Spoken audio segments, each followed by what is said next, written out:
Fi dhaggeeffattoota qophii keenya akkuma beekamu egaa qormaanni naannoo kutaa ja'affaa firiin isaa gadhiifamee jira. Qormaata kana ilaalachuun baay'ee salphaadha. Haaluma kanaan waan irraa intarneetii ilaalu yookaan weebsaayitii keenya banannee irratti liinkii ittiin qormaanni naannoo kutaa ja'affaa ilaalamu https kanatti dabalee oromiyaa 6.ministry.it kan jedhu irratti okee jennee inter goonaa jechuudha. Inter gaafa goonu fuula kanatu nu dhufa jechuudha. Fuulli kun nu dhufe jechuun kallattii maanii kooddii barataa sanaa fi maqaa barataa sanaa kan jalqabaa irratti gashinee qormaata kana bifa salphaa ta'een ilaaluu ni dandeenya.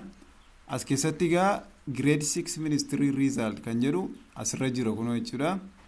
Asumaan check my result kan jedhu irratti okay jennaa jechuudha. Check my result gaafa jennu akka kanatti nuuf fidaa jechuudha. Fakkeenyaaf kooddii nama tokko asirra gashinee ilaallaa jechuudha. Fakkeenyaaf duwwaa 5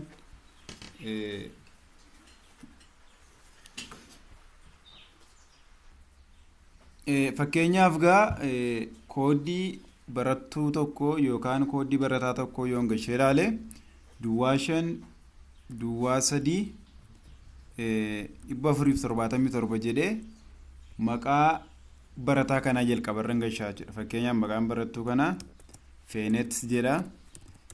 Qabxii barattuu Feenet kana asuma irratti check my status kan jedhu kana irratti okay jedhee yookaan check my result kan jedhu irratti okay jedhee bifa salphaa ta'een qabxii barataa yookaan barattuu kana ilaaluu nan danda'a jechuudha. Fakkeenyaaf amma check gaafan jedhu asitti suuraa barattuu naa fida.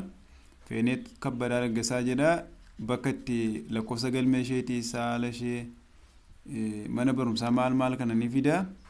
Qabxiis asuma irratti asirraa qabxii total score mark percentii yookaan percentile average darbeeraa fi kuftee ishee asirratti ni kaa'a jechuudha. Haaluma kanaan asirras kunoo ni jira qabxii 100 irraa hanga fiddee ni fida jechuudha.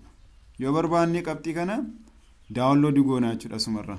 Asumarraan download gaafa goonu bifa salphaa ta'een bifa ittiin print gochuu dandeenyu illee nuuf fiduu ni danda'a jechuudha. Kun student profile jedhee ragaa hundumaa erga agarsiisee booda bifa kanaan qabxii isaanii nuu kenna jechuudha. Kanaaf baay'ee salphaadha waan ta'eef haaluma kanaan akka itti fayyadamtan kabajaan isin beeksisa.